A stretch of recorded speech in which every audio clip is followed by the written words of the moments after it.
Some of the cards this week, as we begin week number 15, have been maybe less than inspiring, but there is a catch here. But this card is going to test the print run. Can Alex Pardee sell over 9,067 copies and get every one of his cards in the top 10? So we now have a decision to make. When we think about the average in Project 70 on the average print run, do we include or do we not include Alex Pardee's cards? But welcome to episode number 39 of the Project 70 show. My name is Chris, otherwise on Twitter and Instagram is at CRT_Sportscards, and my website is your number one reference for everything related to Project 70, and that is simply CRTSportscards.com. And hopefully over the weekend you're able to check out the pricing updates I put out for the first artist and foil cards. There have been some interesting movements in the numbers over the past couple of weeks, and that Acuna by Alex Pardee still remains the most valuable base card out there at nearly $70. And so while we're on the topic of Alex Pardee, let's go ahead and talk about that Randy Johnson, the card that he released last week. That now is in the top 10, 9,292 copies sold, making every one of his cards now in the top 10. When you have a weekend where you see a card print over 9,000 and then one under 900, it begs the question, what is happening with the buyers? Are the buyers now just locked in on one or two artists and really forgetting about everything else? Or is this now just basically the Alex Pardee set and everyone else really doesn't matter? And now we know that's not true because, look, the DJ Ski Mickey Mantle, very, very strong number here.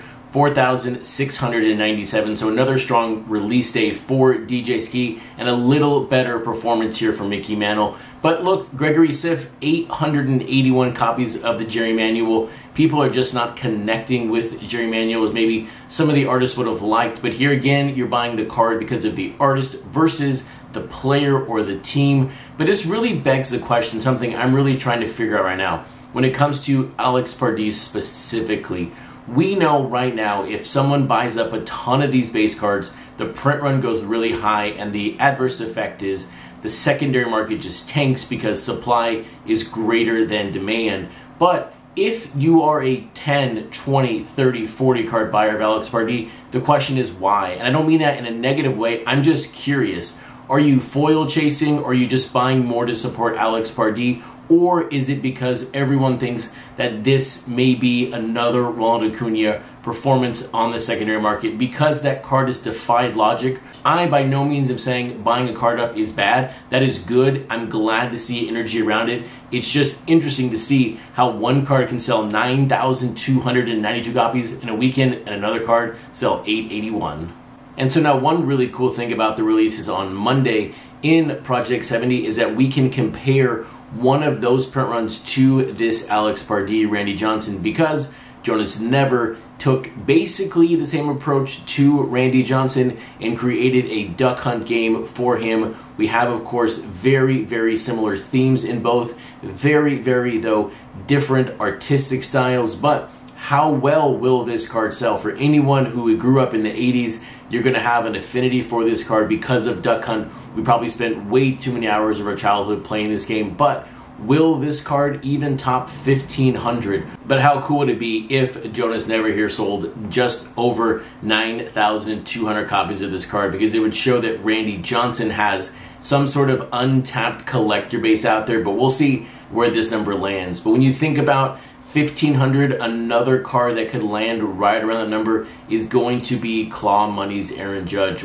This time, she's releasing 1994 tops. And another Yankee card, we're in the mid-40s now for the Yankees. But just from a numbers perspective, taking a look at how the artists have done in rank order 1 to 51, Claw Money's cards just haven't connected as well with the collector base of the set, and maybe that will self-correct over the coming months as more cards get released. But when you take a look at this card, what is an interesting way to collect this set or collect this particular card? If you like the color pink, this card would go well with any kind of pink background card. So just another sort of interesting way that you could collect this set when you go back to our Friday show. Or maybe an even better way to collect this card would be with your right-handed batter set. So taking a look now at the screen of the cards in my opinion, right now that qualify for this little subset. This Aaron Judge works very, very well with this set. And I will tell you, all of those 14 cards look great together. If you think about displaying those on the back of a wall or a display case,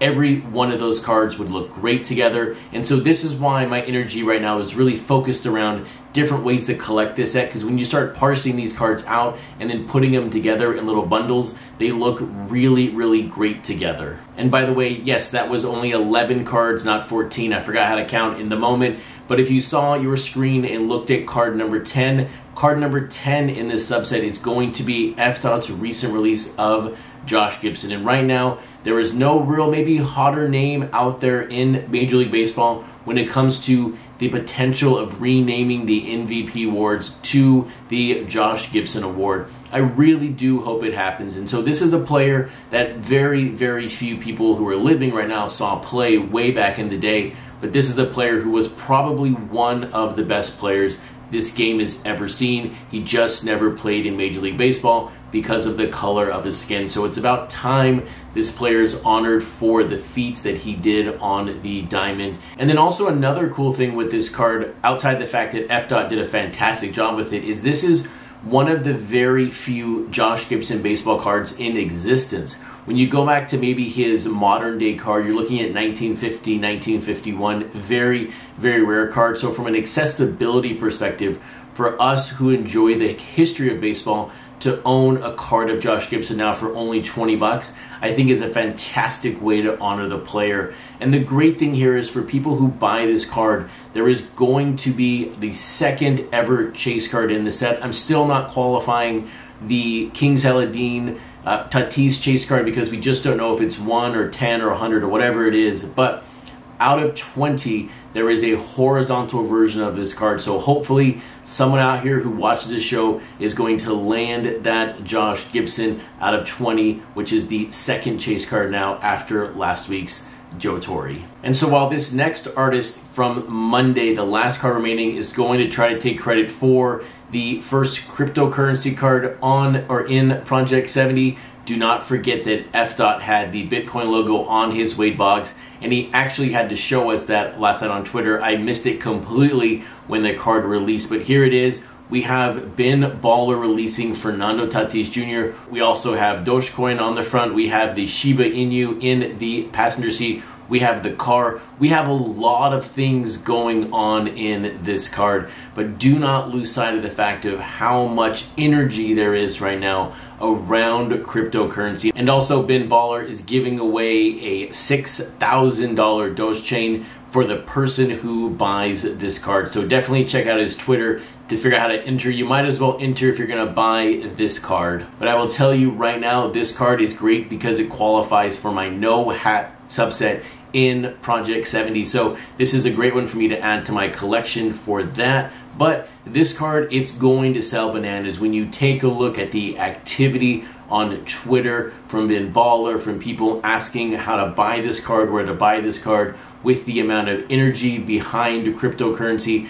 I could easily see this card coming out #1 on the print run scale at the end of this. And now I'm going to do something here a little bit different than I've probably ever done before. I am having a little bit of a block when it comes to really properly talking about the Tuesday cards. They haven't really hit home for me in the proper way just yet. Yes, there are 2 cards here with players without hats. You have the Juan Soto by Undefeated. You have the Sparky Anderson by Pose. But I really want to have these cards sit into my mind for a couple of days and really think about them, and then come back on Friday and talk about them with the Wednesday, Thursday, and also Friday cards. So that show's going to probably be a little bit longer, but I don't want to say something that's incorrect in the moment about the cards because I just haven't had enough time to digest them, and I want to properly look at them. So with that, have a fantastic Tuesday evening, and I'll see you back on Friday for episode number 40 of the Project 70 show.